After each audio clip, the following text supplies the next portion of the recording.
What is going on, folks? This is week 4 of Across the Plains Fantasy Football installment, and this is the YouTube show.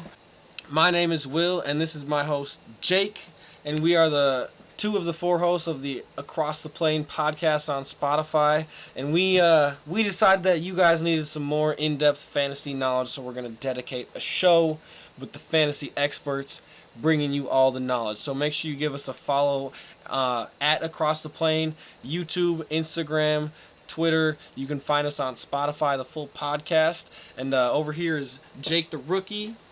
Yes, and that is Jake the Rookie, THA, like Across the Plain, THA, and give both of us a follow on Twitter.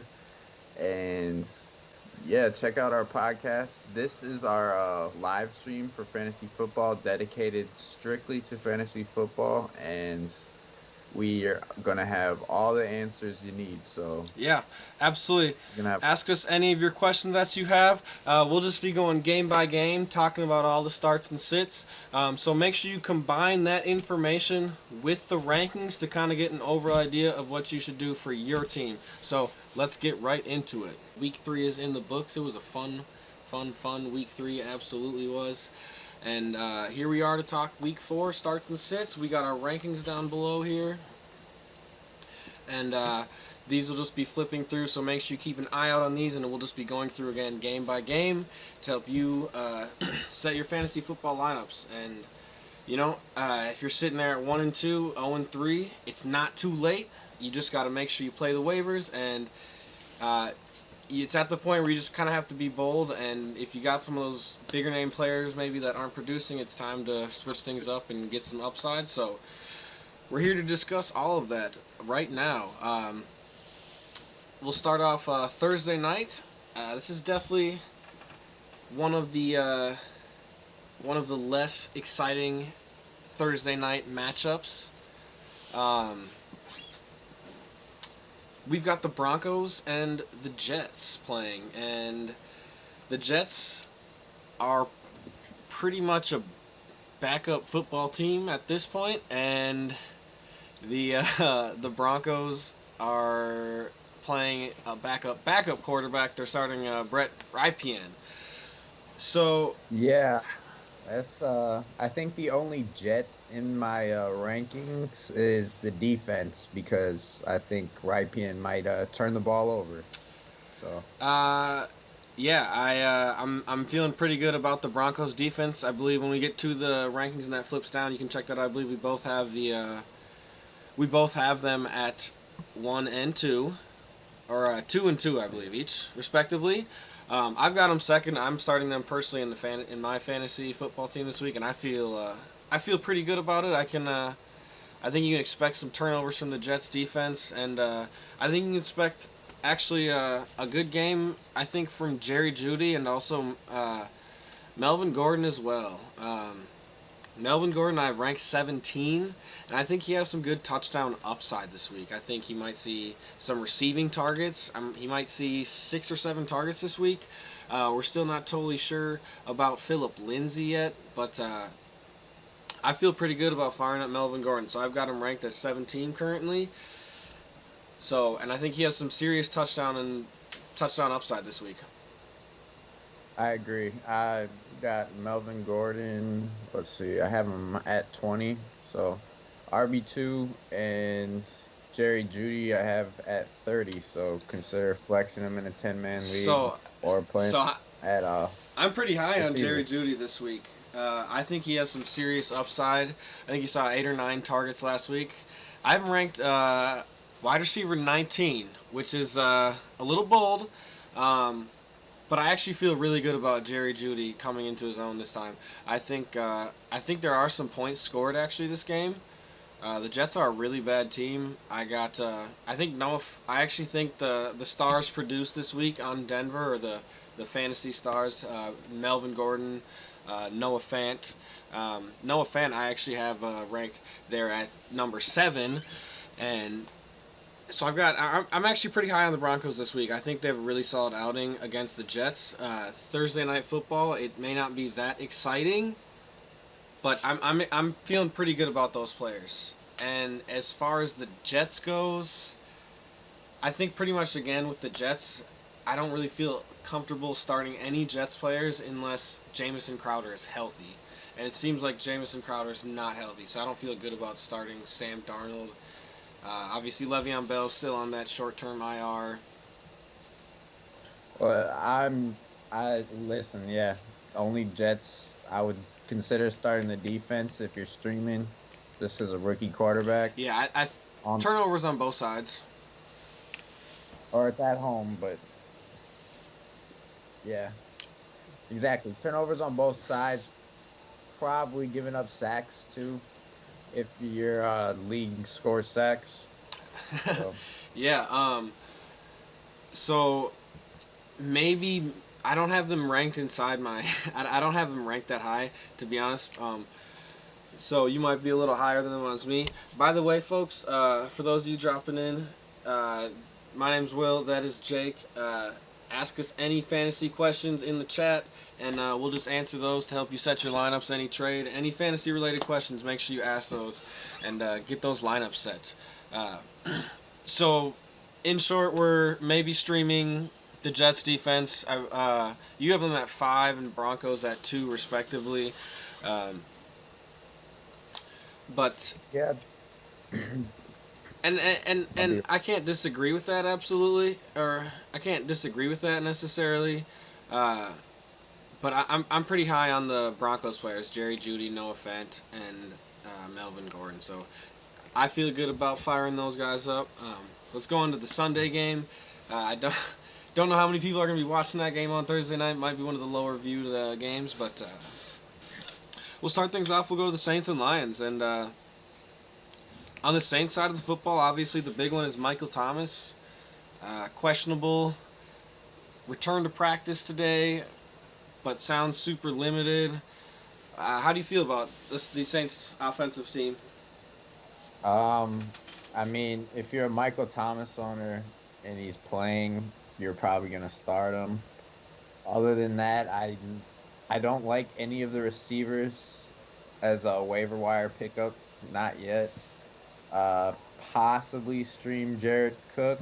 You're obviously expecting a big day from Alvin Kamara. He's produced so far, and I think at Detroit is a good matchup for him. Yeah, you've got him ranked number 1. I actually think his performance is really obviously. I think he's going to be great no matter what.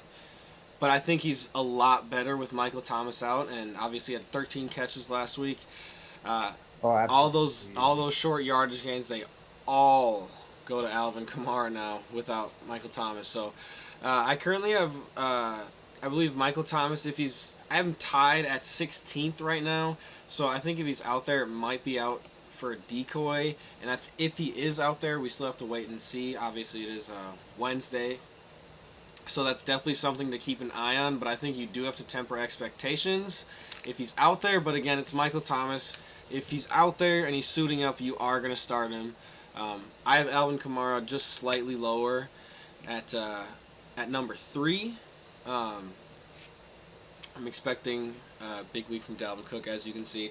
But I think Michael Thomas might see some field action, and that bumps him down just a little bit. I think Michael Thomas is out. I might move him up to 2 or 1, but obvious must start. Are you starting? I mean, I got Jared Cook. I believe he's in my top 15. Again, tight ends are pretty deep this year, so I feel a lot better. I'm not starting him, but I'd understand if you do. I'm actually streaming the Saints defense too. If you're streaming defenses, Yeah, definitely a great streaming option. The Saints defense this week, absolutely there. that's my kicker. I've been rolling with them so far. He's not been top 10, but you know what? I think he'll have a big day in the dome. Yeah, absolutely. I have Jared Cook at 13. So in 12-man leagues, I don't feel good about starting him, but again, I got him right outside there on the fringe. And as far as the Detroit side of the game here, we got Matt Stafford, and oh, sorry, forgot about Drew Brees. Drew Brees, I think we need to temper expectations for this entire season. I don't know. I still have him as a start for me, but I, yeah, he might fall out of that soon Yeah, if he doesn't show up. absolutely. I think we. I think we see some points scored this week. Definitely. I think that's going to be a decently high scoring matchup actually, but I think it's going to be a lot of the same Saints dink and dunks kind of Alvin Kamara fueled offense. So I've actually got Drew Brees. I'm a lot lower than him. I actually got him at 16. There's just for me a lot of guys that I think they'll just score more. I think they have more opportunities, and I think they take a lot more chances than that Saints team needs to. And the Saints team, they're a team that's playing for January, and they're just. I think we just need to temper expectations. Um, so I got guys like I started Gardner Minshew over him, actually. Um, but as far as the Detroit side of the ball, um, Kenny Galladay obviously a must start. Again, you probably drafted him no later than the third round, and he had a pretty good game. His first game coming back, Matt Stafford's favorite target. Um, I feel great about Kenny Galladay, and as far as everyone else, T.J. Hawkinson, I think takes a big hit with Kenny Galladay. I have Kenny Galladay ranked there at number 12, so high end WR2 with definite WR1 upside. A lot of good matchups this week for some players. Definitely a lot of injuries though in that wide receiver category this week. So as obviously just pay attention to those injury reports. Titans, Steelers might be postponed, but sounds like we'll get some games in maybe even as late as a Tuesday. So who knows? Yeah, they said Tuesday games count for week 3, but so we'll see. That's the guess the COVID protocol as of Yeah. now. Um, I'm not really feeling good about. I still don't feel good about these Detroit running backs. I know Adrian Peterson. He had like 22 carries last week, but I'm still sticking Oh, far away from them. Um, they're all outside of my top 30, and as far as like a Marvin mine too. Jones, maybe in a deeper flex spot, but I really think you could do better than Marvin Jones, and this is really a Kenny Galladay offense. Yeah, he's the only start I think I have You have on the line. you have him at I 17. I I could maybe start Prater Yeah. and um you know Matt Stafford is a streaming option in deeper leagues, but just like you said, it could be high scoring, but I don't know who's gonna get the scores. I know Kenny G is probably gonna get the scores. Yeah, absolutely. So, uh, seems I think T.J. Hawkinson again. I think you can do a little bit better than him. I know he's had a decent floor this year, but I think with Kenny Galladay, his target share goes down pretty significantly. Um, Moving on to the next game, we'll go to the Chargers and Buccaneers, and I'm not starting these quarterbacks. I actually have both of them inside my top 20, but I'm not starting them. I think by the end of the year we might see Justin Herbert with some fringe, if in a friendly matchup like a fringe top 12, just because he might have some rushing upside. But I think we have to wait. Um, but I don't think, as far as the Charger side of the ball go, I actually think he might be a little bit better as far as the fantasy options go, uh, in target shares for receivers and players like Austin Eckler, who had his big receiver coming out game. Everyone was waiting for that last week. 11 catches last week. Um, I'm not gonna lie. I was a little disappointed about Josh Kelly. I thought he was gonna be a little bit more involved, but game script didn't necessarily go their way. He was a fumble away from having a decent fantasy Yeah, performance. he So fumbled, and then after that, It just was the Austin Eckler show, absolutely. Keenan Allen also had a big game last week, and you're starting him. This Chargers offense to me, as it sits now, as long, I think we need to wait again on Josh Kelly, but I think it's just Austin Eckler, Keenan Allen, and Hunter Henry are absolute must starts for me. They're pretty much going to be inside the top 20 and top 10s respectively every single week, just about. Um, Oh yeah. They're all that's Austin Eckler, Keenan Allen, Hunter Henry, all number one at their position. It's a RB1, wide receiver one, and the tight end that you can comfortably start every week. I'm putting Josh Kelly as a start this week still. I think he will get enough volume. I think they're committed to him. let's see. Where do you have Josh Kelly ranked there? I'm at 24. 24. So Okay, so you're a lot higher than I have him at 30. So not necessarily a lot higher. I just think, yeah, it was one bad fumble, but I think he's more of a game script. He's more of a game script friendly player, and Austin Eckler seems like no matter what the game script is, especially he's going to be in, and he'll be a lot more involved when they're down, and the Chargers will probably be playing from behind a lot in this one. So I've got him ranked a little bit lower, but Keenan Allen, let's see, I've got Keenan Allen. Where's Keenan Allen sitting for me? Let's see, where do you got Keenan Allen there? I'm at 10. Yeah. I think that's a good call. Keenan Allen, again, they're playing from behind. And then Hunter Henry also cracks my top 10, top 5. He's just a good security blanket. I think he's going to get at least 4 to 5 catches a game, which at a tight end will get you a safe floor, I think. So Chargers off defense. I'm not starting the Chargers defense. But I'm feeling really good about the Buccaneers defense against the Chargers, though. I got them at rank number 5. Yeah, I got them at 4. I'm actually starting them in our league. Yeah, absolutely. I think that's a great play. I'm starting the Broncos, so I do have them ranked a little higher. Hopefully they put Just up. to let any of you guys know who were watching last week, if you were, I beat Will in our matchup last week. Yeah, I lost.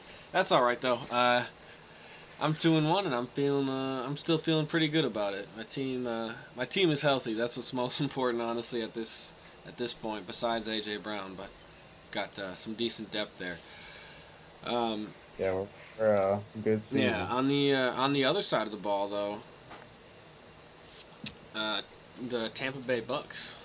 What do you think about them? I'm starting Mike Evans, and I am starting the defense,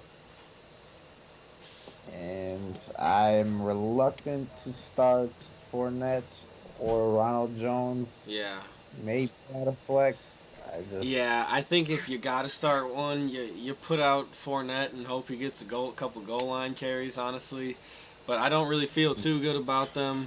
I've got Fournette at 29, you've got him at 30, and then I've got Ronald Jones at 40, and you've got him at 34. So, again, if you have to, throw Fournette out there and hope for the best. You know, hope you can crack that 10 points and get a touchdown maybe, but... Fournette has a high ceiling just because he breaks off big runs, but he also just doesn't. Yeah. I think there's a lot of players you can feel better about starting as him over him. Mike Evans, let's see where I got Mike Evans here. Mike Evans I've got at number 8. I've got him having a big game this week. Looks like Chris Godwin is doubtful again. It's a tough season for him. He's had the concussion and now it's a hamstring injury. So we'll see, but even if he's out there, it might be super, super limited. I just don't think they need to win this game. Yeah, I agree with you. I got Mike Evans at 12 just because, like,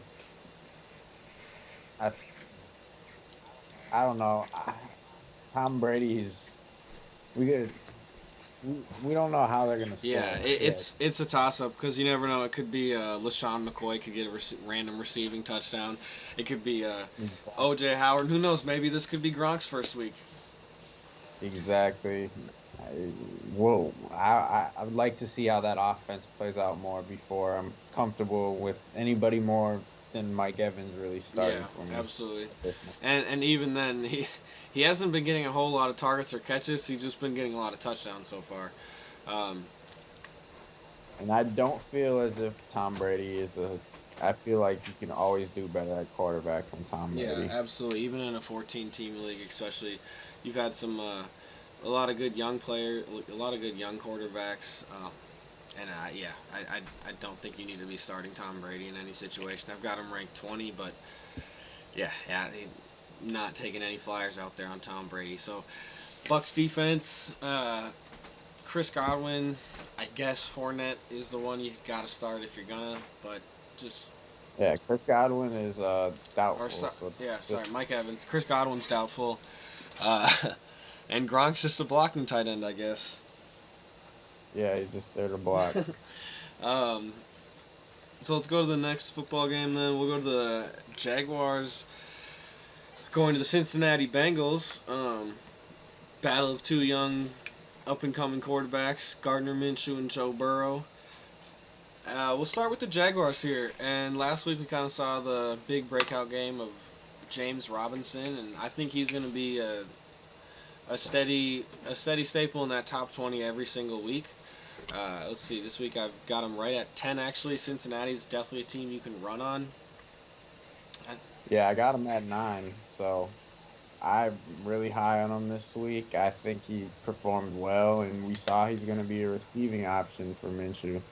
So, Yeah, and that's. I mean, what more could you ask for? Because most guys, if you have him, you probably got him off the waiver, and so weekly must start going forward. I think he's gonna at least beat the top 15 going forward every single week.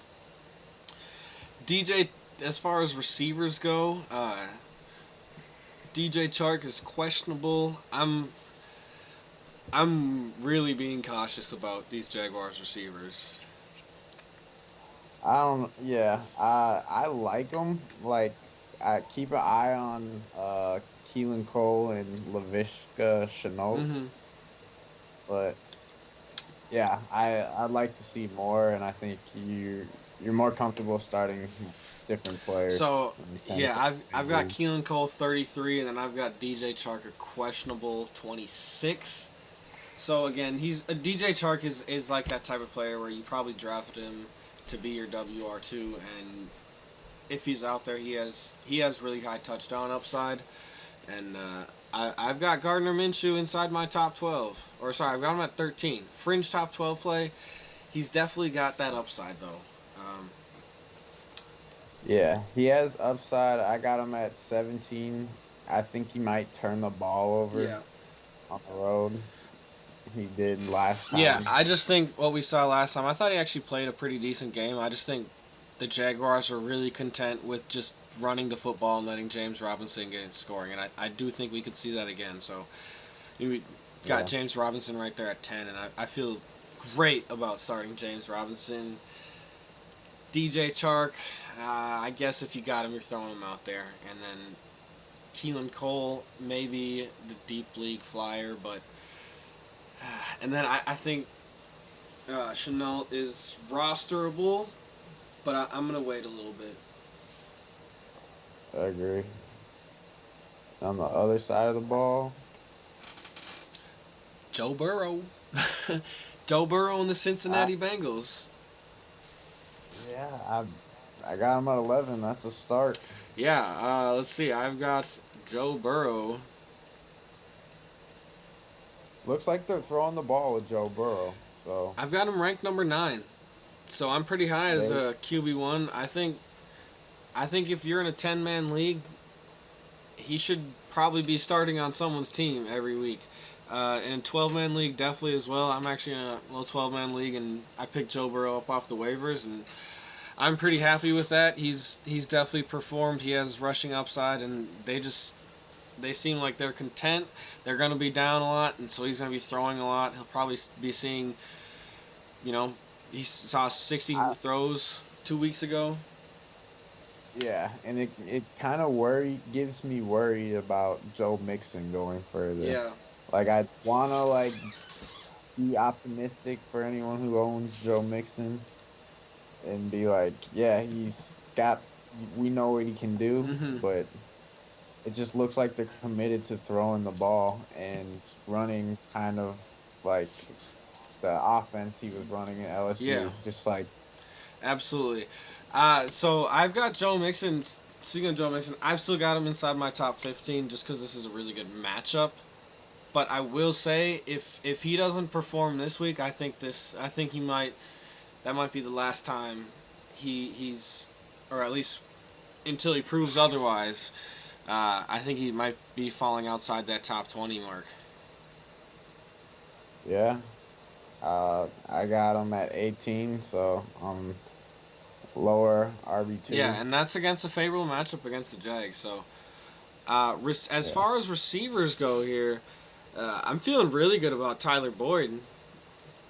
Me as well. I have him at 16, so that's a wide receiver 2 start. Yeah, I actually have Tyler Boyd at 16. Now, I do have him at tied with Michael Thomas again. I don't know if Michael Thomas is going to play, but I've got Tyler Boyd at 16. He seems like he's Joe Burrow's favorite target.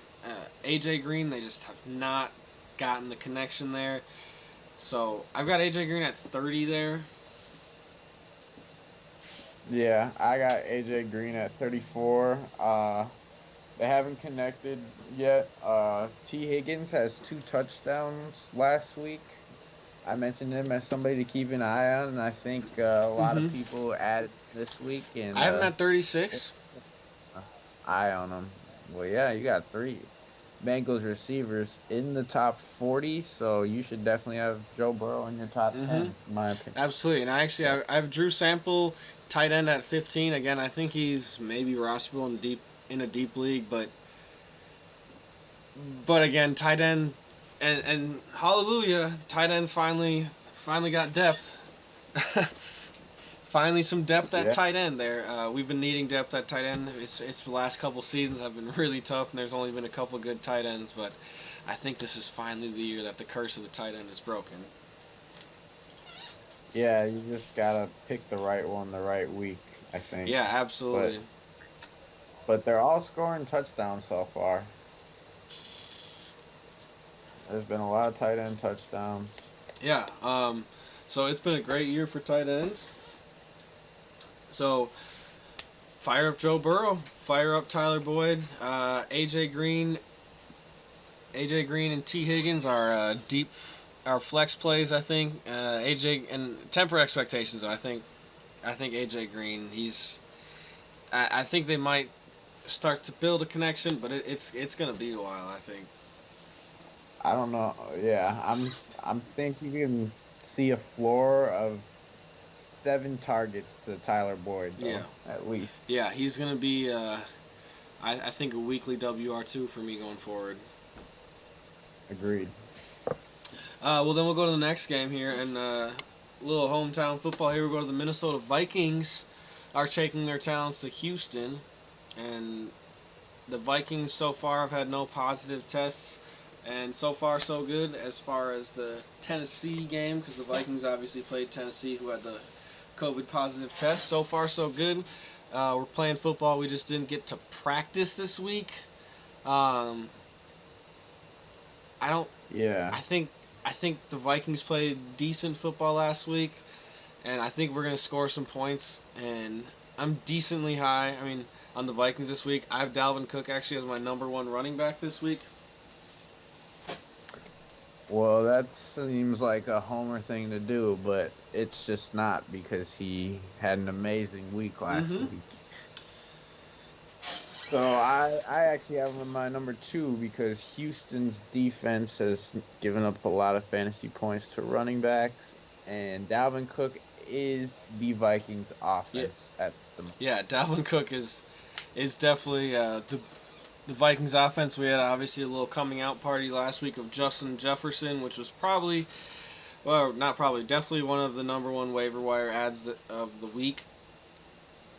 How do you Yes. feel about Justin Jefferson? Obviously, Adam Thielen's a must start. He's probably going to be inside that top 20 every single week. But how do you feel about Justin Jefferson? Right now I have him at 33, so maybe think about flexing him in a 12-man deeper league, maybe. But I it's tremendous upside. Yeah. We've seen how many yards he can put up, and he can take it to the house, and he can dance. Yeah, I've got him at 28, but it's a serious upside play, and I understand if you want to play him. I just will say temper expect. It's the Vikings. It's Kirk Cousins. You don't know. Uh, Adam Thielen could have a huge game next week. You never know. Kyle Rudolph could get a touchdown. So I think I'd still like to see one more week of maybe another consistent game where he's getting a bunch of targets. Then bumping him up a lot higher, but I've got him at 28, but a serious high upside play. So I totally understand if you picked him up and you want to fire him up, but just understand his floor.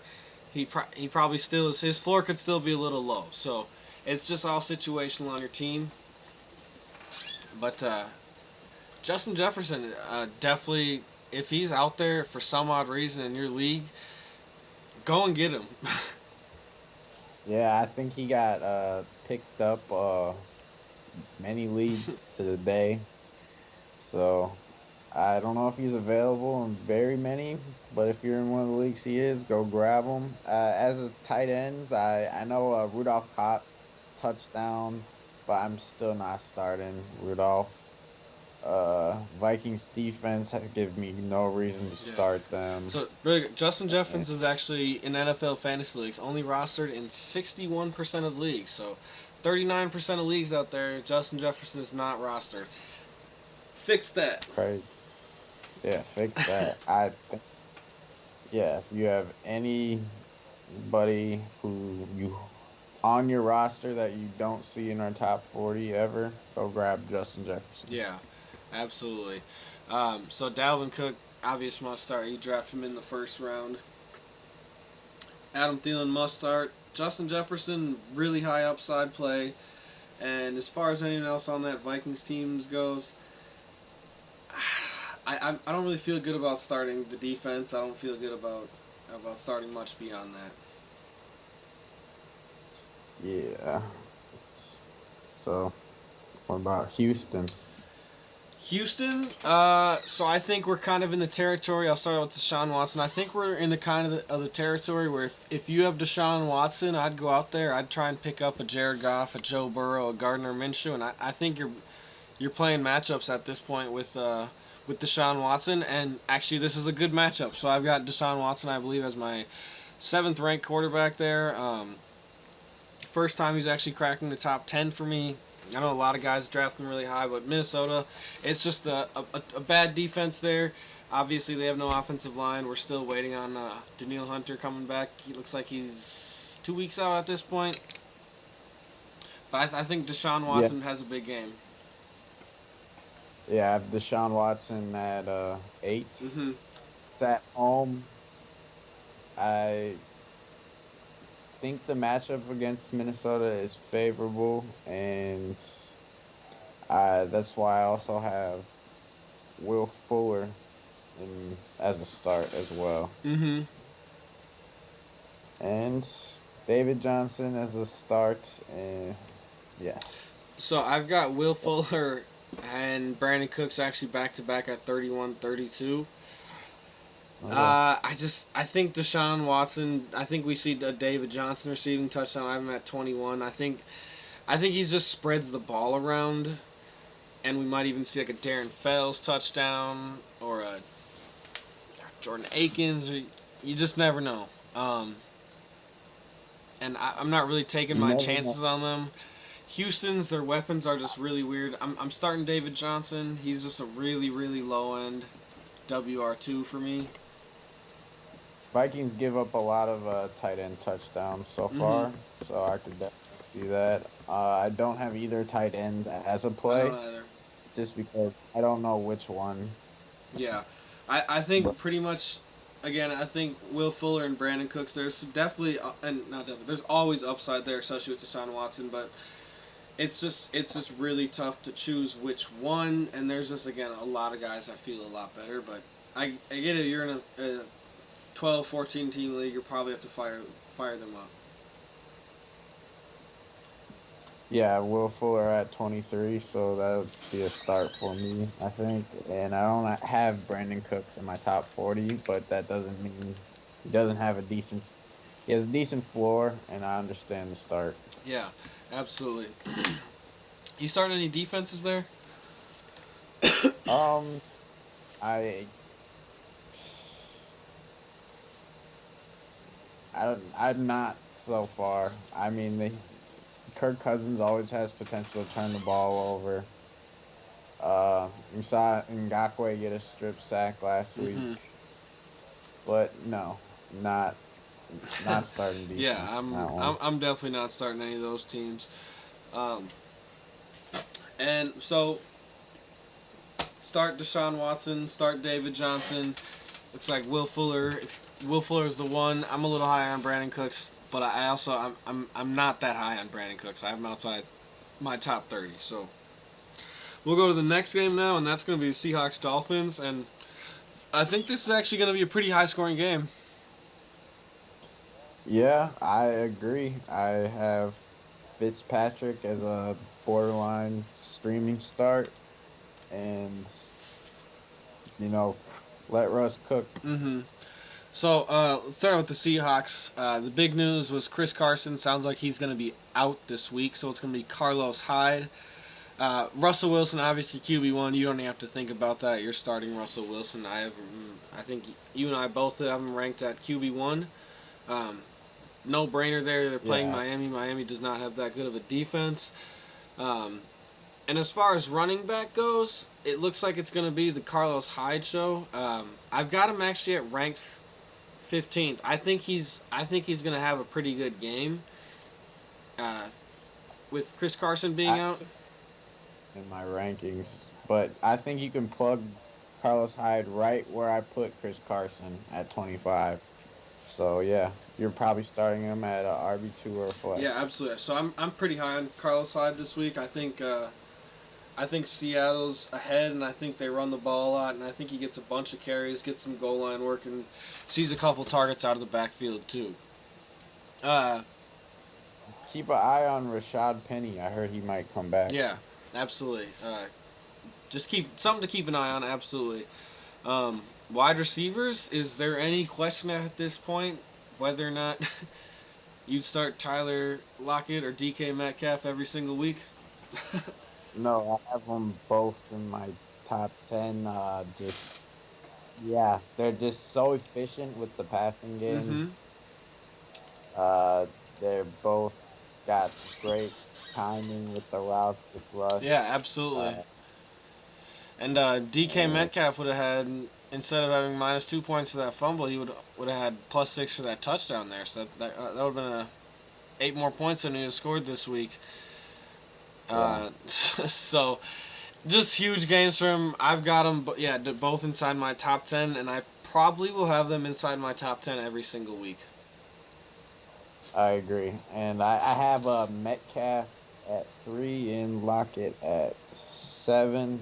And yeah, if you drafted one of those guys, you're extremely happy and you're gonna keep them starting. Yeah.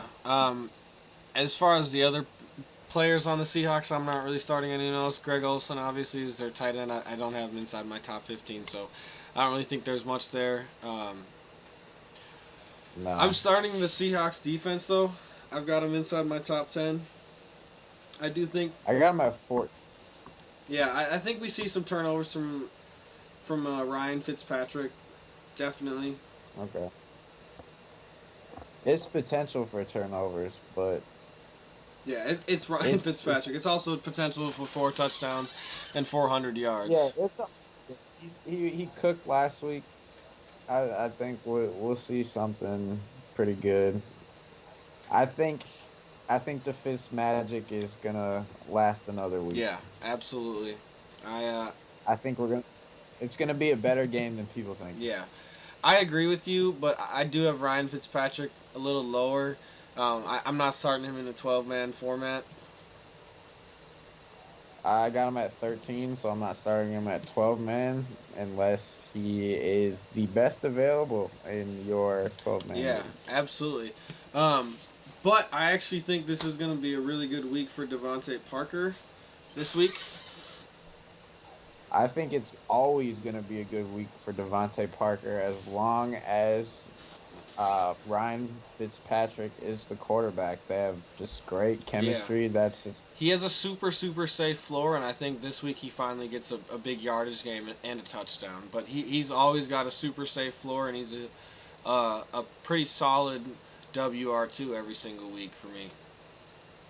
yeah, I agree. Just the volume, target share. I got him at 14 this Mm-hmm. week, and I agree. I think he'll find the end zone this week. I also have Preston Williams at 35. I think he might get some Yeah, yards. especially if you're in a deeper PPR format, Preston Williams definitely a guy that could see uh, over 5 catches this week. I could definitely see him getting 5 or 6 catches this week for 60, 70 yards maybe. Yeah, I think they'll be behind, and I think, yeah, they're gonna be throwing the ball. So Preston Williams, I got him, and I also have a Mike Gesicki at 11. So streaming him at Mm-hmm. tight end, maybe. Yeah, absolutely. I'm actually streaming him as my tight end this week. Yeah, I think you can feel pretty good about Mike Gesicki this week. I've got him also at number 11 there. So yeah, I'm starting him probably. I feel pretty good about this game. I think there's going to be some points scored. I think Myles Gaskin is a flex play, but I do think game script is going to just kind of go toward the just passing. Passing. Yeah, it's the thing. Like, I'm okay with playing guys in backfields where it's just two guys getting the ball. But when you put that third guy in there, Yeah. it just mixes up too much. Where I don't really want anything to do with that team Yeah. and their running game. So you've got him at 31. I've got him a little higher. I believe I had him at 25 there. So I am a little higher right now. But it is tough though because it seems like Jordan Howard's getting a lot of the goal line work and he's just not that efficient with it. But he's still getting the work. But I think Myles Gaskin. I think he's a solid flex play for me this week. I think he gets double Yeah, digits. I've definitely got him as a start as a flex play. I see him getting points early, but I think they get behind, and then game script sees Fitzpatrick throwing more vertical balls. Yeah, absolutely. So we'll go to the next game, and this game is the postponed game, Steelers Titans. Maybe Monday, maybe Tuesday, maybe Sunday. We don't know, but I think we get some football, so we're just going to go on as if they're just playing. So the Titans, Derrick Henry's an obvious must start, but as far as everyone else, I really think you have to temper expectations. Yeah, I don't have Tannehill as a start I this do week. not. Me neither. And I'm starting Derrick Henry every week. You drafted him as your number one pick, so you don't need me to tell you that. And Titans receiver, I got Corey Davis at 32. Mm-hmm. So I would say start him, but think about it. If you need somebody, if your injuries need a flex or something. And then I think Jonnu Smith, I got him at Mm-hmm. 9. I feel comfortable with him as a tight end right He's now. he's definitely in that tight end, a weekly top 10 tight end for me. Agreed. And just being a red zone target is just it's worth so much. Yeah, absolutely.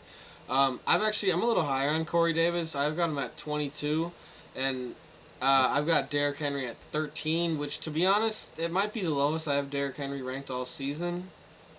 It's just I think there are some other running backs with some really favorable matchups. And I've got Jonnu Smith at 8. So I do think you can play the Steelers defense almost every week. I think Ryan Tannehill, I think he struggles a little bit. So I've got him at 14. I've got Big Ben at 15. I think this is kind of going to be a grinder. I've got James Conner ranked 11, and I think this is going to be a little bit of a low scoring game. I predict. Yeah, I could see that for sure. Um, would that mean Tennessee's defense is a start? Because I don't have them as a start. I've got Tennessee's defense at 14. So Okay. 14 team league or in a 12 man league if that's the best you got. But I'm not feeling too good about the Titans defense this week. No, but you are firing up Goskowski, especially after that week he had against the Minnesota Vikings last week. I think he put up 20 something fantasy Number points. one, he had it was like 23, I think. It was a lot. Number one, my number one kicker this week. And I think game script is gonna go to fall to Gostowski. So Gostowski owners are pretty happy there after his blunders in week 1. Yeah, for sure. And yeah, I got him as in my top as a start for a kicker this Yeah, week. definitely a kicker one. I got him at 3, but Yeah. still up. uh, so the next game we'll go to, I think this is another pretty fantasy friendly game. What about Oh, sorry. Oh, sorry. Totally blanked on Pittsburgh there.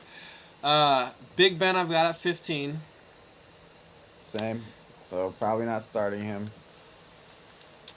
I have James Conner at 6, Mm-hmm. so I'm high on him this week. I think he gets a lot of yards. I just think I don't know if he gets into the end zone as much as you'd like Okay. him to get into. I think he might get in there once, but I think he gets a lot of touches, and I think he's involved in the passing game as well. I think So I've I got think James volume. Conner at 11, but again, this was a tough week for me to rank at running backs because I think there are just certain running backs that have really fantastic matchups. But James Conner I've got at 11, and he has some serious upside there. As far as receivers go, I've got Juju at 18. Yeah, I got Juju at 19, so I'd start Juju as well. And I have Deontay Johnson is questionable, Mm-hmm. concussion protocol, so I did not include him in my rankings. But I put James Washington at 37. Okay. I think he's a sneaky play this week against Tennessee. We saw what Justin Jefferson did. I think he could have about like 6 catches for 100 Mm-hmm. yards. Sneaky. Yeah, so That's I, I've got upside. I've got Deontay Johnson at 38 and questionable. It sounds like we won't know anything till about Friday. I think if he's out, I definitely think James Washington could have a good game. But I feel really good this week about James Conner. I feel really good about Juju, and as far as Ebron goes, I'm waiting a little bit. I still don't think he has enough chemistry with Big Ben yet to have him as a start, especially with the depth at tight end this year. I got him at 15 just because Tennessee's been giving up uh, tight end touchdowns as well. And I think you can maybe think about like Chase Claypool has potential to have a Justin Jefferson game against Tennessee too. There's another just sneaky fast receiver. It's hard for me to Juju's the must start for receiver, but all those receivers have fantasy upside. Mm-hmm. Yeah, absolutely. And I'm starting the Steelers defense as I well. think pretty much every week you're starting to Steelers defense, barring like a Ravens game maybe. Yeah, and I have them at 9, but I think you might even be able to move them up a little bit more, especially if Tennessee is not Yeah, practicing. I think that could that's a I think that'd be a pretty good pretty big deal for the teams that involves with. Yeah, agreed. So What was the next game we were talking We're about? gonna go to the Browns and the Cowboys. We'll start out with the Cleveland Browns. Baker Mayfield is not that good of a quarterback, so you're definitely not starting Baker Mayfield. Uh, but as far as Uh, running backs goes, man, how about the duo of Kareem Hunt and Nick Chubb? I mean, thunder and lightning, baby. Uh, I don't know. I got them both in my top 15. yeah, I start them both. yeah, absolutely. That Kevin Stefanski offense is just so good. They got 38 total touches, 38 total carries last week. I've got Nick Chubb at 4, and I've got Kareem Hunt at 18. So I'm super high on both of them. And I think this is kind of going to be your weekly story. Nick Chubb is going to be an RB1, and Kareem Hunt's an RB2 every single week, and they both have just huge upside. Yeah, and potentially could both be RB1s. Mm-hmm. It's just that much upside, and they're utilizing both of Yeah, them. and the way they use them is just going to keep them fresh. Switching them out and it's a potent backfield in there. So feel good about starting both of them, and I think you don't feel good about Odell.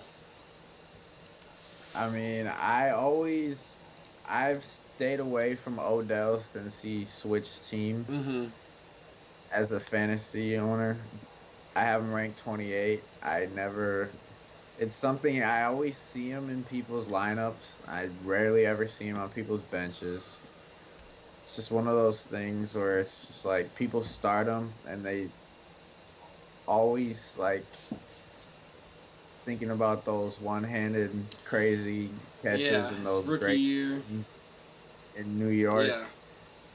I just I it's something I would not want to do. Yeah, I was trying to stay away from Odell. I understand you might have drafted him as your WR2, but his target share for me really, it just isn't enough for me to just not try and start a lot of guys over him.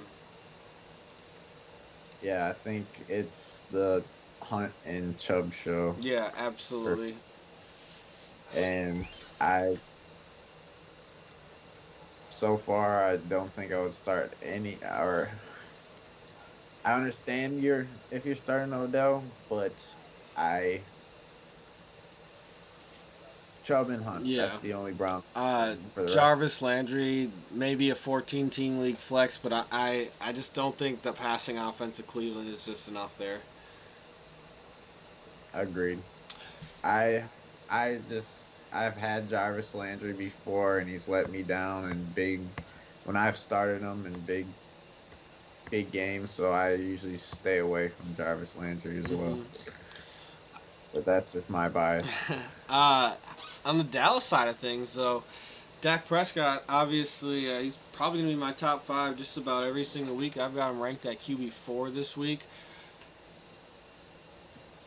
Yeah, I got him at 5, so I think Dak Prescott is just probably liking where you drafted him. You probably drafted him probably the 5th quarterback off the board.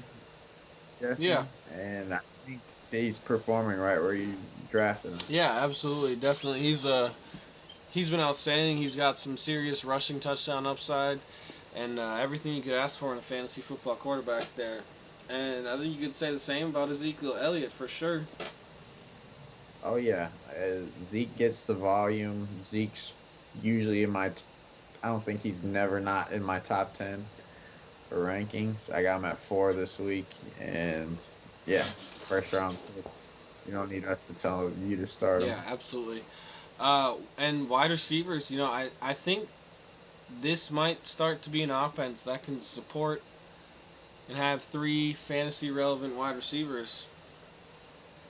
Oh, absolutely. I have Mari Cooper in my top 10, and I have Gallup and CD as 22 and 25, and Amari at 6. Yeah.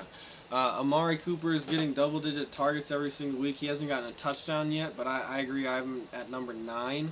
But I think he has an explosion, and he gets his first touchdown of the season. And yeah, I think CeeDee Lamb and Michael Gallup just both have huge upside. They're always one big catch away, and I think they both have some pretty solid games. I do also both of them in that 20 to 30 range as a good, really high end flex. Yeah, I have them there because I think everyone on the team has a solid floor, and they're probably gonna at least get 6 catches. Mm-hmm.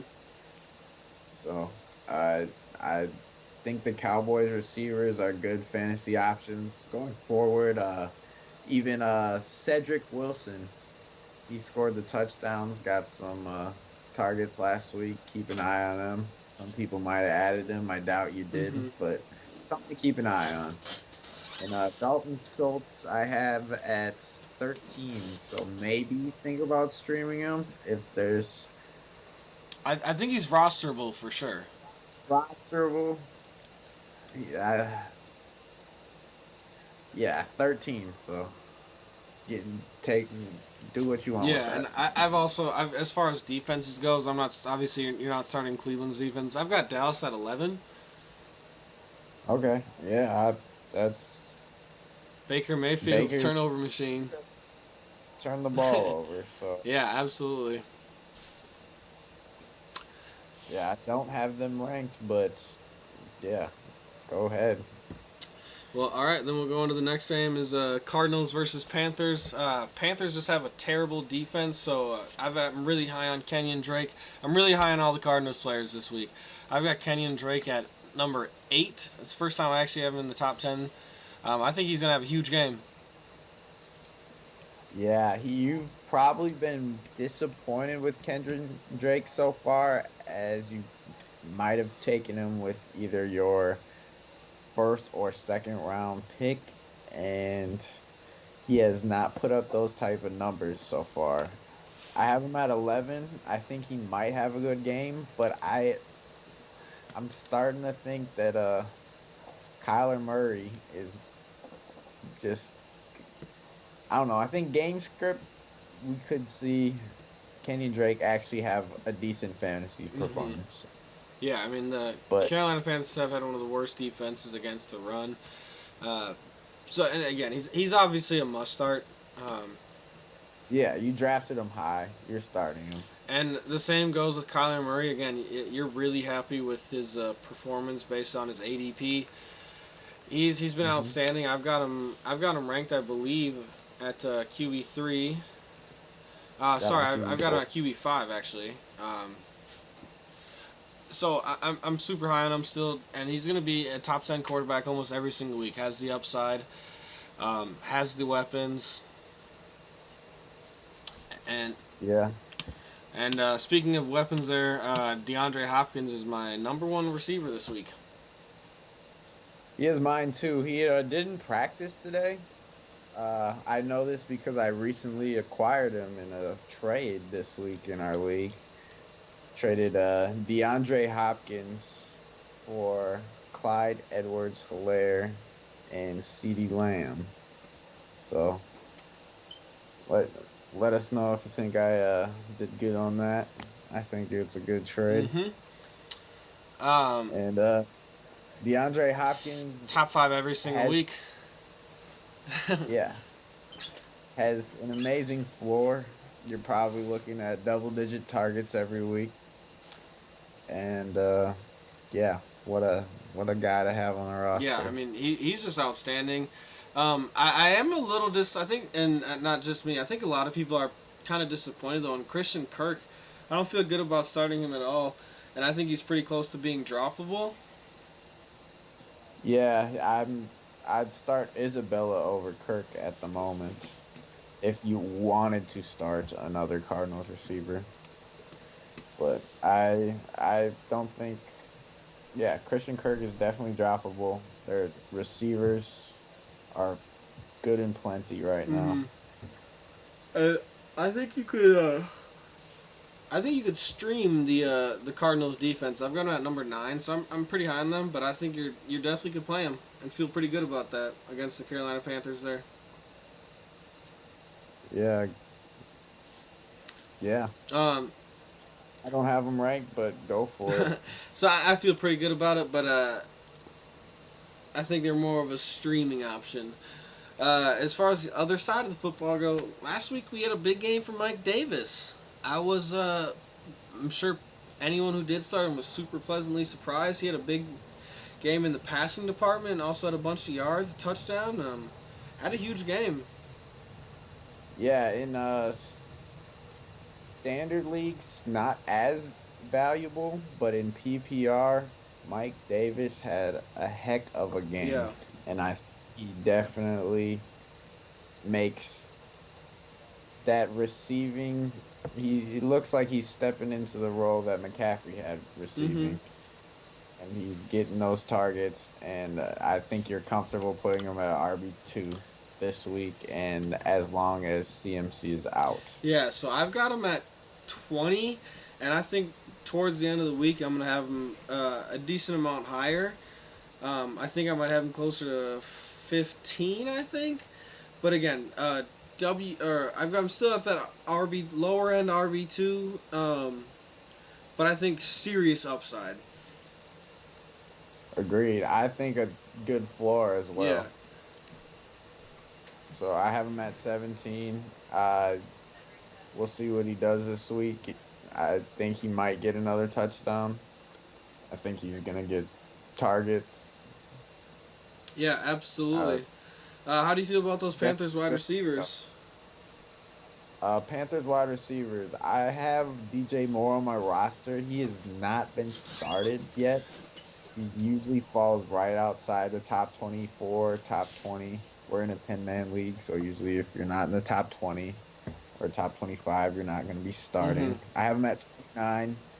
I like him. Robbie Anderson at 26. I like them both, and I think they'll be behind and be Yeah, throwing at the end of the game. Good garbage time points for those I'm two. I'm I'm higher on Robbie Anderson. I think at this point, I'd need to see DJ Moore having outplaying him, just because Robbie Anderson hasn't actually been really good through 3 games. I've got Robbie Anderson at 21, and I've got DJ Moore at 24. So I do feel good about starting both of them. You can definitely throw on that Arizona Cardinals defense, and I think they'll definitely be playing from behind, which will play into their favor. Yeah, agreed. And you're never going to start the Carolina Panthers defense. Colts versus Bears, and obviously the big news last week was Nick Foles is now the starter. I think that's going to be good for fantasy.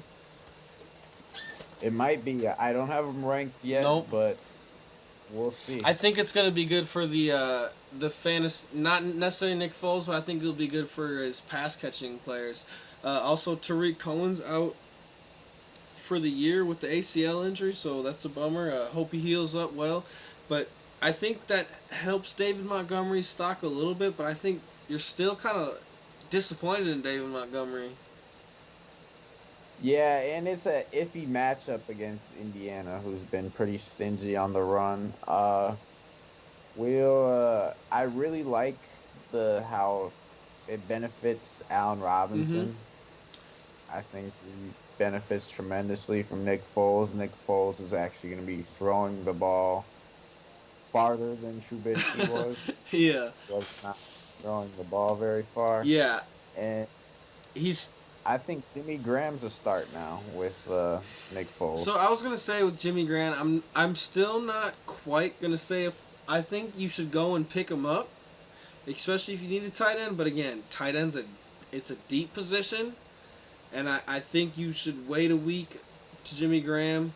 I think there are 14. You could find 14 or 15 tight ends better than Jimmy Graham this week, but roster him because I do think again I think the most important thing with Nick Foles is we see a secondary target emerge on this offense, which is what we didn't have with Nick Foles. Allen Robinson was a must start before and is a must start now. I think he has more upside, but I think the most important thing is we see a secondary option emerge.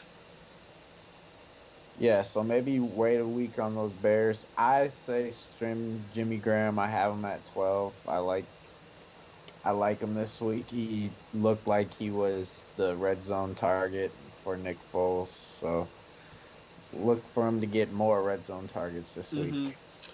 And as far as the Colts go, for me, the only guy that I feel really good about on the Colts now is Jonathan Taylor. Yeah, Jonathan Taylor, I got him at 14, so that's a must start for me. I do not like the receivers. Mm-mm. Uh, Keep an eye on Mo Alley Cox. He's maybe streamable, but I don't have him in my rankings as of now.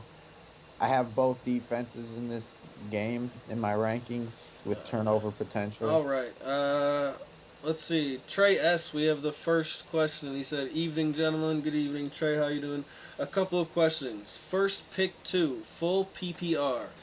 Uh, DJ Moore, Melvin Gordon, Devontae Parker, or Jarvis Landry. If it's starting one out of that, I'm going with Devontae Parker. What about you, Jake?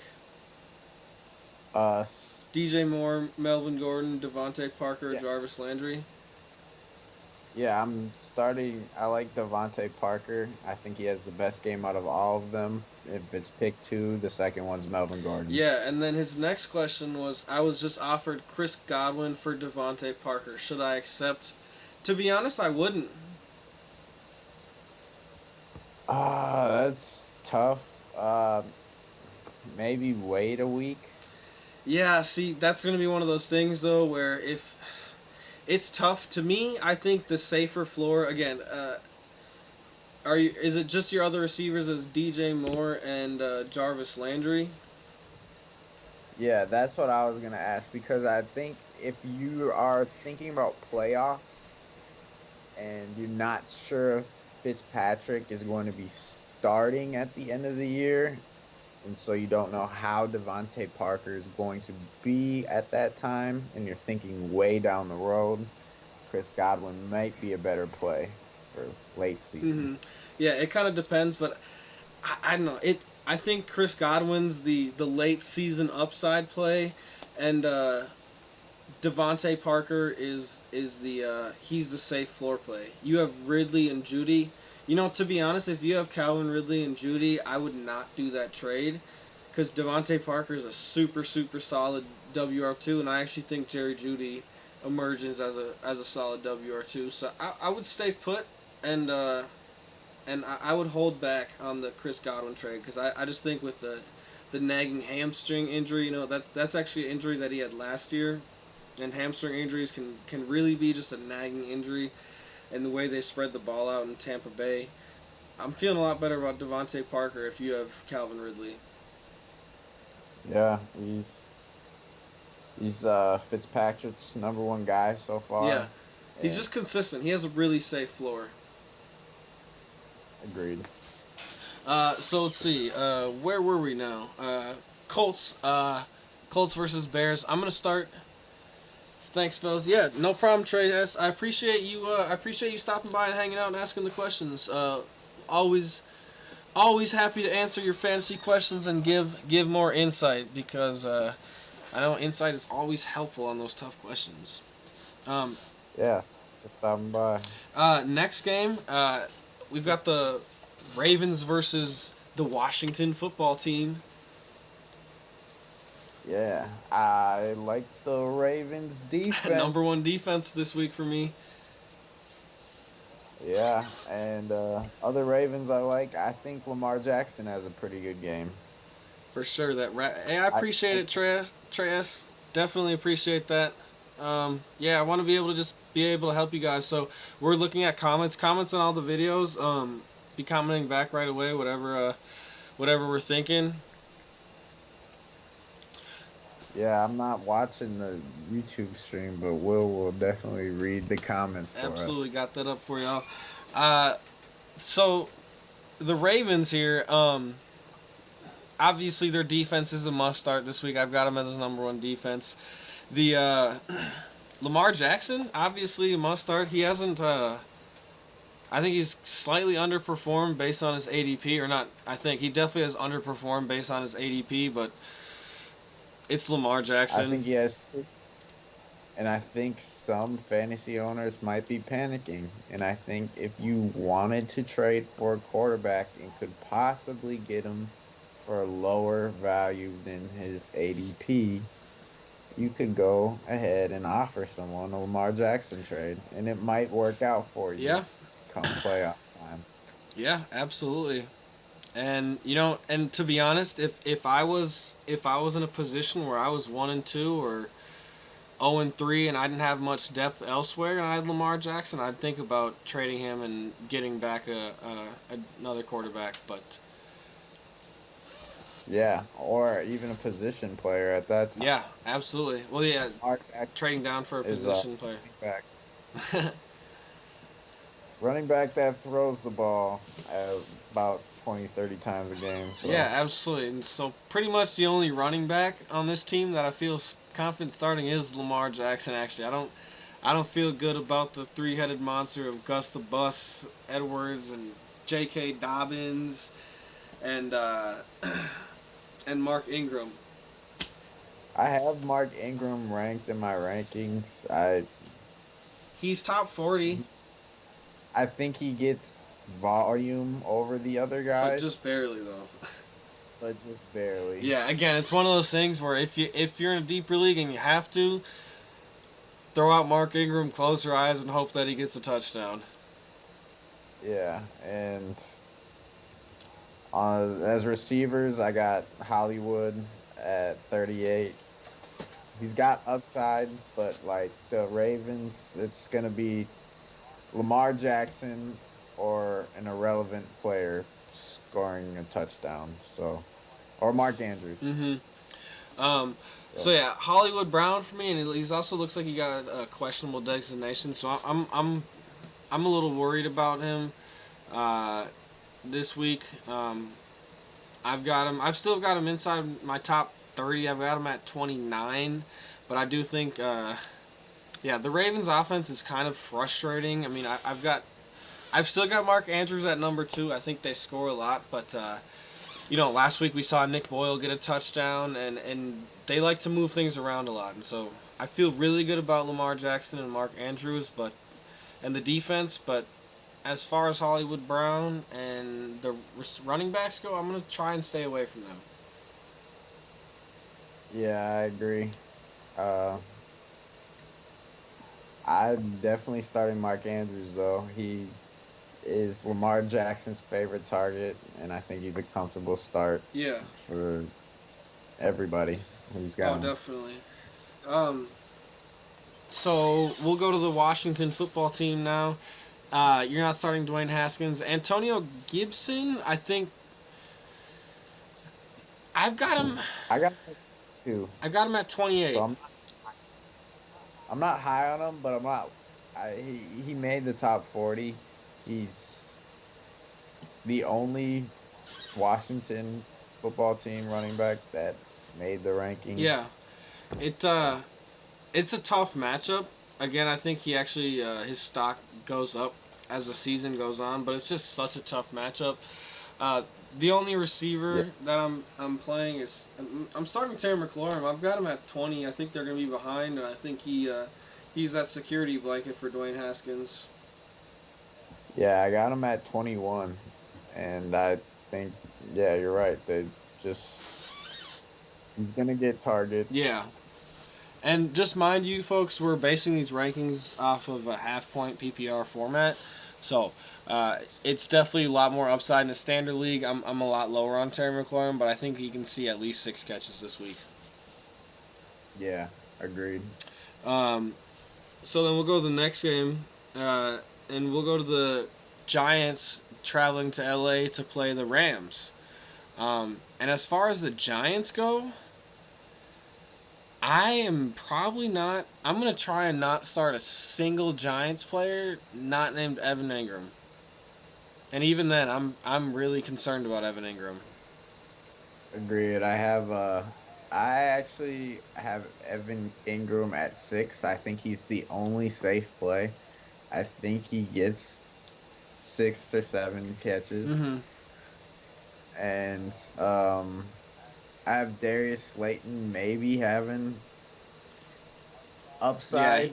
I have him in the top 40, but I'm not playing yeah. him I'm gonna if Yeah, I'm going to better. try not to start Darius Slayton, but again, if you have to play one, I'm going to throw him out there just because he has the most upside. Um, Yeah. let's see, I've got Evan Ingram. I've got him at number 10, so I'm still pretty high on him this week. Again, you draft him as your tight end one, and I think we really need him.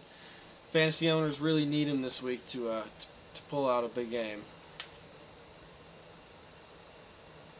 Yeah, I think he scores a touchdown. Mm-hmm. I think he scores the only Giant touchdown. Yeah, I'm gonna try and stay away from the running backs: Devonta Freeman, Wayne Gallman, Dion Lewis. I don't like messing with those running back by committees, especially when there's three of them. So stay away from those guys. As far as the other side of the football go, Jared Goff's been playing great football this year. Yeah, he almost came back and won the game after being down Yeah, you and last. I both have him at 12. Yeah, I think Giants is a favorable matchup. He's got weapons. Yeah, I like him this week, and I like him probably for the rest of the season as well. Yeah, definitely. Um, But he could always mess that up. yeah, and so last week we had the huge game from Daryl Henderson. I've got him at 22 currently, but I think he'll be bumped up into that low end RB2 game this week. Game script could definitely fall into his favor this week, though. I agree. I have him at 19. Hopefully he survives that New York Giants turf that's been taking out running backs Yeah. left, right. But yeah, I think Daryl Henderson is the running back to own out of the Los Angeles backfield. I'm not big on Malcolm Brown. Cam Akers obviously Yeah. injured.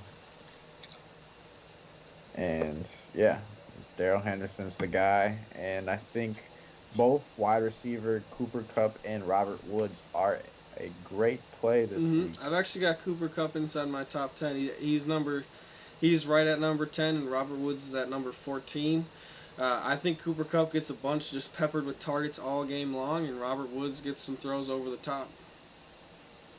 Yeah, I have them at 9 and 13, and I think we'll see, yeah, good targets to both of them. Yep, and I've also got Tyler Higbee. He's inside my top 10. He's number 9. He's just got a huge touchdown upside, obviously. We saw him with 3 touchdowns the other week, and he could do that any other week, too.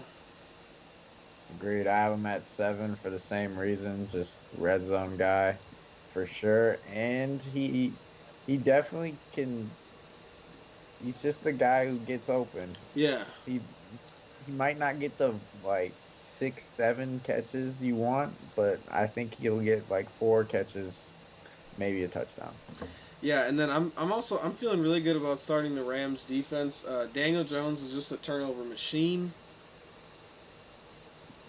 Yeah, I got him at 3, so I'm high on him this week for sure, even on the road. Yeah, absolutely. So go ahead and feel confident about firing those guys up. Next game is the AFC showdown of the Patriots versus the Chiefs, and that's going to be in Kansas City. Right. What side? Patriots. I've got Cam. I've got him at 10. Same here at 10.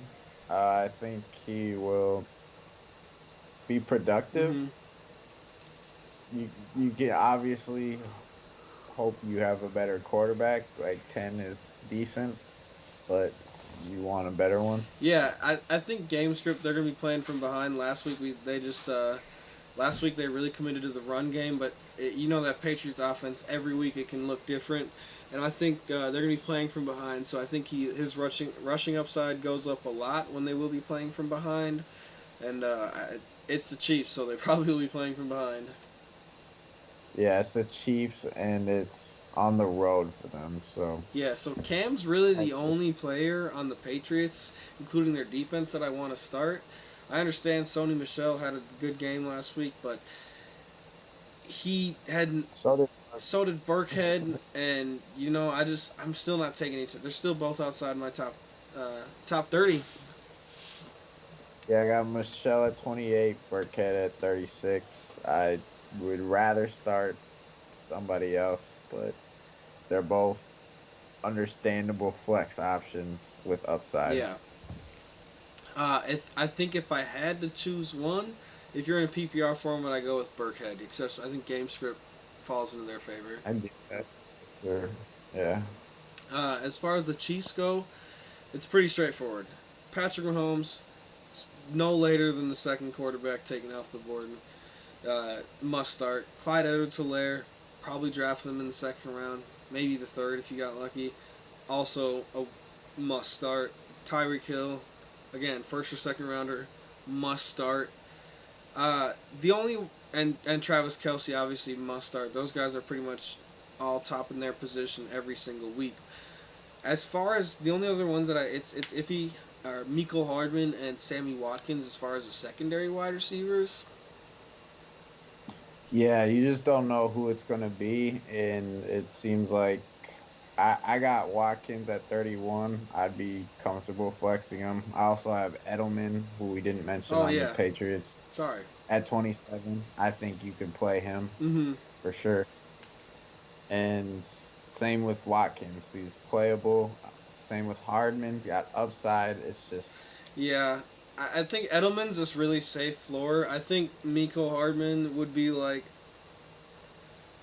but a we know DFS maybe. He'd be like a good DFS play, just one of those flyers with huge upside. But I mean, we saw he yeah. had the 49-yard touchdown last week, and it's obviously the Chiefs' offense, but it's Clyde Edwards-Helaire, it's Tyreek Hill, it's Travis Kelsey, and Yeah. it's Patrick Mahomes. He even ran a touchdown last week, so Yeah. So this is going to be one of the few weeks I will say where Patrick Mahomes falls outside of my top five, but that's just because again, there's some really great matchups and some. New England is a tough matchup, but they're still going to drop 30. I got Mahomes at 2. Mm-hmm. I think he'll have a great game. Um, I think we could see a really good game from Edwards Hilaire as well. I have him at 13, but he could be moving up as the week goes on. Yeah, so I've got him at 16 right now. And Okay. again, that's just matchups. I'm kind of high on Carlos Hyde. That's because it's such a good matchup for me, and I think they'll be ahead a lot of the game. Uh, Again, I said Joe Mixon matchup. I think though after this week, if Joe Mixon doesn't put up those top numbers, I gotta stop. I can't put him. I can't keep ranking him as high as I do, just because the volume's not necessarily turning out to points, and they just committing to Joe Burrow. But yes, top 16. But again, Clyde Edwards-Helaire has just huge upside. Agreed. Uh, And a solid 4 as well. yeah, and I'm not really starting any defenses. I'm gonna try not to start any defenses in either of these games here. I think you could see. I wouldn't want to start either defense, but like I understand starting the Patriots defense just because it's the Patriots defense, and I understand starting the Chiefs defense because they look like they rattled Lamar Jackson last week, and you think Cam Newton, similar quarterback, maybe they got something for him too. Yeah.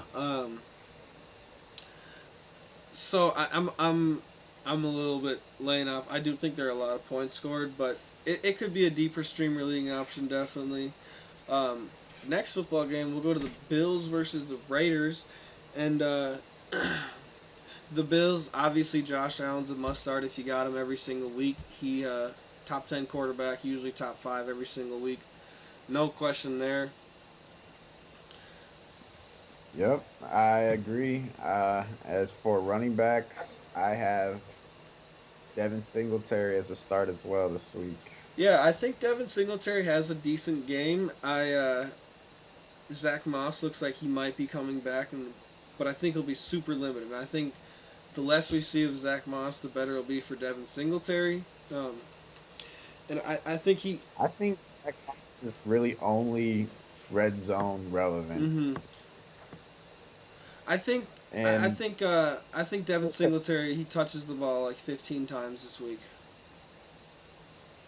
yeah, looking at what the Patriots did to Las Vegas last week, though, he has potential to maybe have a good game like Michelle Yeah. did. So that's why I have him as a start. I have him as 16. Yeah, I've got him, I believe, at 23, so a little bit lower, but still a really, really solid flex rate for me, and has it's my upside. As far as receivers go, Stephon Diggs definitely a must start for me, for sure. Yeah, I have him at 5. Yeah, I've got him at I, 7. I've got him pretty high this week. There's a lot of injuries to some good receivers, and Las Vegas is definitely a team you can throw the football at. And Josh Allen's just been on fire. he's been on the bench in our league for some reason for the last 3 weeks, and it's kind of sad to see. And I got him in my top 10 again, so we'll see if uh, Dan Rat's watching the show. Yeah, That lineup. yeah. I think John Brown, he's questionable. I think he's going to be a start when healthy, but I think you should lay off a week. And they don't really have a tight end to play. But Stephon Diggs must start. I've got him at number 7 inside the top 10. He got drafted super late. His average draft pick was like a 6th or 7th rounder. So a lot of guys didn't have super high faith in him, and here he is, having just as good of a season as he would in Minnesota. Yeah, I think people were kind of scared of him. Maybe gave him like a Odell, maybe like first year quarterback. But Josh Allen's way better than Baker Mayfield. So I don't know. Stephon Diggs is the real deal too. Minnesota fans knew. I don't know if everyone knew, but Yeah, he he uh, makes quarterbacks look really good. On the other side of football, though, Buffalo has a tough defense. I'm really only starting 2 players on this Raiders team. Their top 2 wide receivers are injured. So I'm really only starting obviously Josh Jacobs and Darren Waller. yep, every week lock them in. That's Las Vegas for you. All right. Yeah, Las Vegas. That's pretty much it. Every week, Darren Waller, Josh Jacobs going to be in the top 10. Other than that, don't Oh, touch anyone. Daniel Carl, Daniel Carlson. Yep, put him put in. him in. And then I'm starting Buffalo's defense too. I think they're a solid defense, and anytime they have a little bit of a favorable matchup, you go ahead and start the Buffalo defense. It's on the road, but yeah, it's a good play. Um, we'll go to the next football game. Then we'll go to Eagles 49ers. You know, and Start with the it's Car. Carson Wentz. Man, Carson Wentz is not that. Talk about a disappointing career. Drop him right now. Drop him. Yeah, I think Carson Wentz is definitely droppable in pretty much in most formats. Um, there's a lot of quarterbacks I just would want a lot more than Carson Wentz. Uh, I think the receivers on that team are a little bit limited their upside. I've got Carson Wentz at ranked 18, and I don't know if he'll ever crack the top 15. He's not in my top 20. He's rostered in 74.5% of leagues, and by the end of this season, expect that number to be lower. Yeah. I don't. He has a great year, and I don't have him as a start. Yeah, if you have Carson Wentz on your team and Joe Burrow, Gardner Minshew, Jared Goff, or Ryan Fitzpatrick are out there on the waivers, go drop him for one of those guys. Yeah, Without a doubt. agree.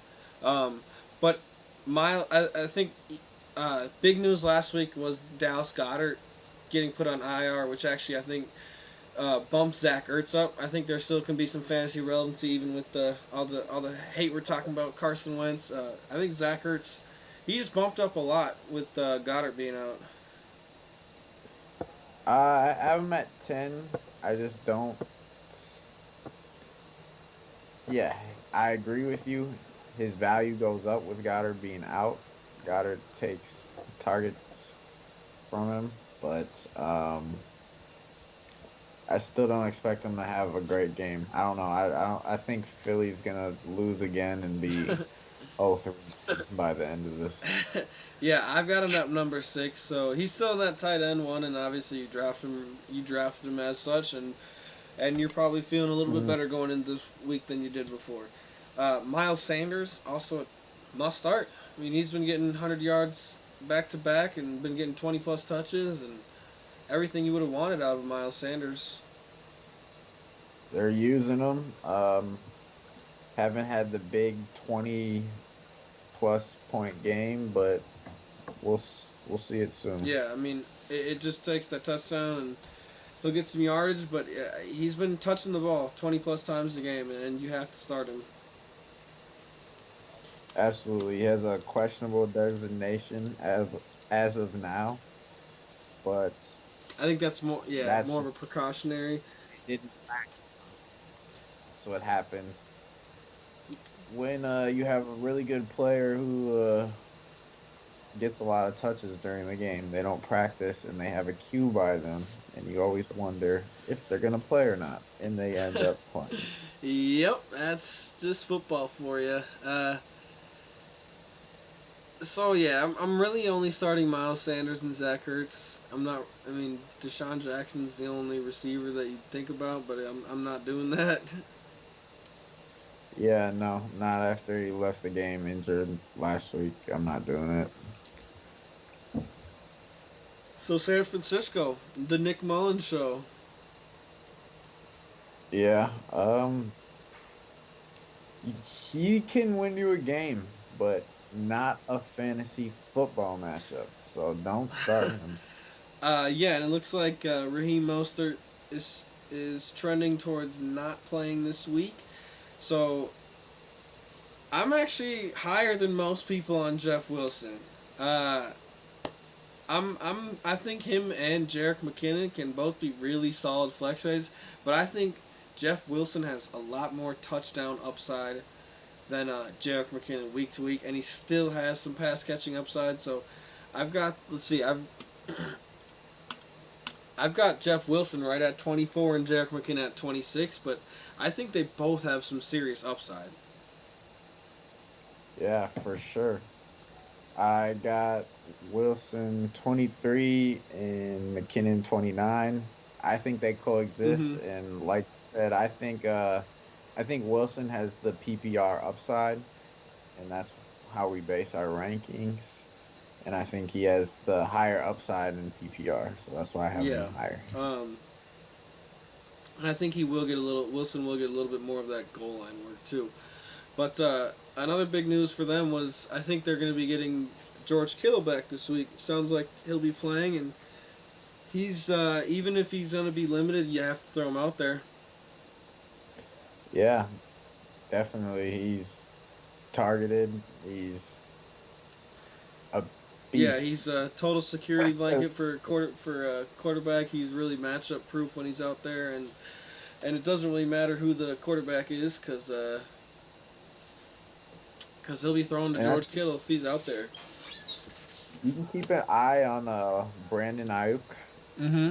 He had a decent fantasy performance last week, and if you're in need of a flex or somebody that with potential high upside, go and maybe grab him off the waivers.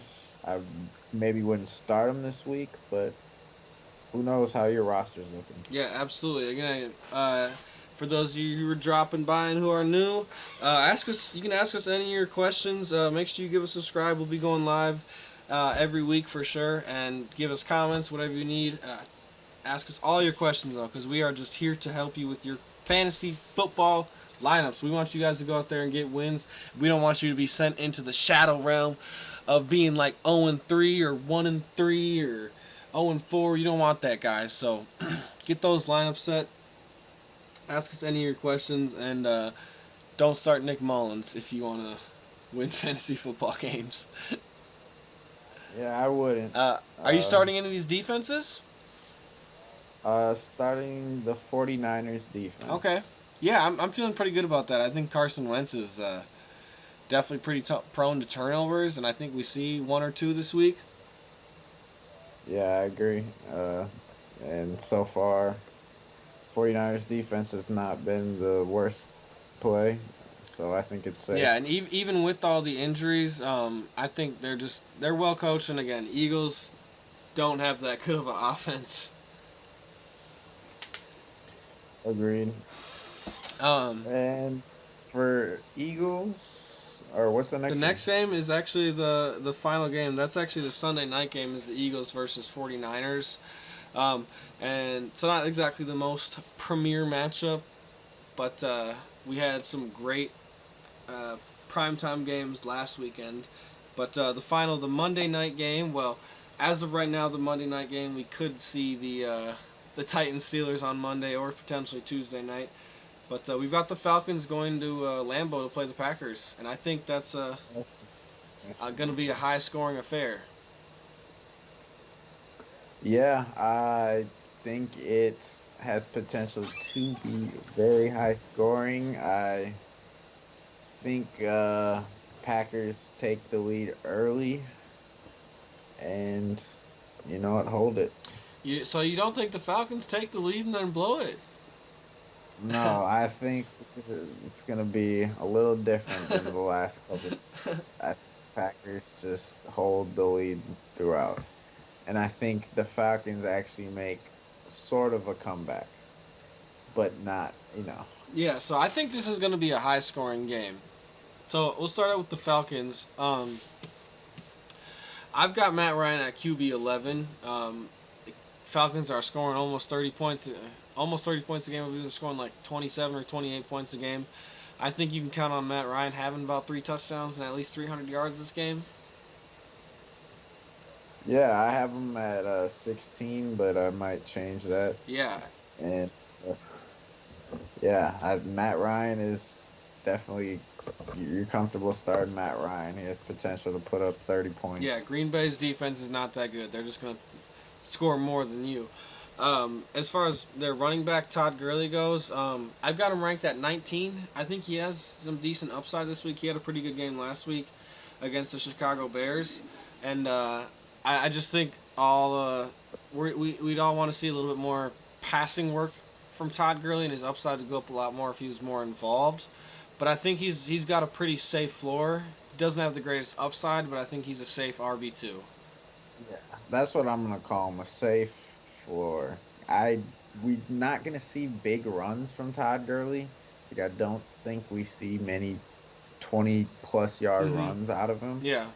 And I don't think we're gonna see him get involved into the passing game as like if we're talking about pass catching backs, Brian Hill is a better option for out of pass catching so far, or has looked to be. And yeah, I'm not high on Todd Gurley. I'm 22, so he's still a start, but you it's just a safe floor, I Yeah. think, like you So said. I think Todd Gurley. I think this is going to be his best game to date. I think Green Bay is a great matchup, and I think we're going to start to see them try to find ways to get Todd Gurley involved in the passing game because that was one of what made him such a great running back in Los Angeles. But again, yeah, I've got him at 19. So you can start him and expect a good safe floor. But again, I think this season you got to temper expectations, and you can't be expecting like 20 points. So just Yeah, starting Todd Gurley, big one's Julio Jones is questionable. Uh, I don't know if they play him. If they do, obviously you're starting him. But again, temper expectations on Julio Jones if he does play. yeah, and you're loving what you're getting out of Calvin Ridley, and obviously starting him again this week. Yeah. Calvin Ridley is obviously a must start. Julio Jones, really quick, they do have an extra game. It is on an extra day. It is on Monday, so maybe that plays. I mean, obviously it does play to his advantage. Maybe that leads to him being back on the field, but I wouldn't be surprised if he sits. And they wait another week. And if you are thinking about starting him and he ends up not playing, make sure you have Alan Lazard or MBS. Yeah, or So fine. real quick. Yeah, make sure you have someone or Russell Gage. Looks like Russell Gage is going to play. I think Russell Gage is he could be a sneaky deep league high upside play. Um, Sure. we've seen that in weeks 1 and 2. Obviously got injured week 3, so we'll see if he clears that concussion protocol and plays. But he could definitely be a sneaky play if with some high upside. And then tight ends there for the Falcons. Hayden Hurst. I've got him at number 12. Okay. I think I got him at 14. Yeah, so he just again it just seems like it's such a Calvin Ridley offense, which is awesome for Calvin Ridley owners. But Hayden Hurst, I believe he had one catch for a touchdown last week. Yeah, he got up right away. So saved his day if you started him, but again, you're really not happy with that one catch, and that's not necessarily worrisome. I think he's still a decent play week to week, but Hayden Hurst, I don't know that one catch was a little concerning. Yeah, I think it was one catch for 1 yard. Yeah, or something. One catch for 1 yard, baby. It was a touchdown, but still. Yeah. So Falcons, you're definitely not starting their defense, obviously, but you can start Hayden Hurst decently comfortably, and then Todd Gurley, Calvin Ridley, and Matt Ryan. You could all fire up and feel pretty confident that they'll put up some points. On the other side of football, though, how about Aaron Rodgers? Has been playing great football this year. State Farm, Aaron Yeah. Rodgers. I got him number 7 this week. I'm high on Yeah, him. I've got I him think 6. I think he does good at home. Yeah, I think this is going to be a high-scoring game for sure. Yeah. We'll see. So Aaron Rodgers obviously a must start. Aaron Jones obviously a must start. No doubt about that. Oh, yeah. Every week. The big one is Devontae Adams. We're waiting to see what's going to happen with Devontae Adams. Obviously, I hope you got Lazard. I really do. So right now I have Devontae Adams. It seems like he might play. He gets that extra day, which could be really important. If he's playing, obviously must start, and I've got him at number 6 if he does play. So he's such a good player. When he's on that field, you start him. But if not, Allen Lazard bumps up a lot. I've got Allen Lazard at 25 currently, and he's definitely inside that top 20 though. If Devontae Adams is out for me. Yeah, agreed. I got him at 24, and I got Adams at 8 if he plays. And if Adam doesn't play, MVS probably sneaks into the top 40. Mm-hmm. But yeah, keep an eye on Robert Tonyan at tight end. He didn't make my rankings this week, but he almost did. So yeah, he could be rosterable in a 14-team league again. It's like 14-team or deeper leagues. That's kind of anyone who has a pulse is usually rostered. So definitely a player to keep an eye out. But yeah, but Allen Lazard, go pick him up if you can. Yeah, if he's still on the waivers in the league, go pick him up. I think he's not a must start. I'm gonna say, but he's definitely a must start if Devontae Adams is out. He's definitely worth asking him if you should start him. Yeah. Or somebody else. Yeah. There's definitely a lot of guys Allen Lazard will start over. Yeah. Are you starting in the defense this year? Not in this game. Yeah. I think we see like over 50 points scored at least. I could understand if you stream the Packers just because they're at home and Atlanta turned the ball over in the last game against the Bears a little bit, but no, I probably wouldn't, even though Packers did make my rankings. Yeah, it's. I just think it's going to be a high scoring affair Monday night. They're going to put on a little bit of a show, I think. Yeah, and Young Ho Koo is injured. Yeah. So don't start him. Don't start him. Start Mason Crosby though. Yeah. Start Mason Crosby. Yeah. Well, Well, there it is, folks. There's the rundown of all the games. Our rankings have just been flipping through constantly, so feel free to pause it at any time. This is going up live on YouTube. Thanks for all the viewers who did come. Appreciate you guys subscribing. Appreciate you commenting. And again, always comment and ask us your questions about fantasy football. We'll try and get back to you as fast as we can. Um, it should be a good week 4. There's some tough matchups. There's some good matchups. Interesting to see if we might have a Tuesday night game. Yeah, that'd be interesting. But yeah, thanks for joining us, and stay tuned throughout the year. And yeah, thanks for hitting the subscribe button.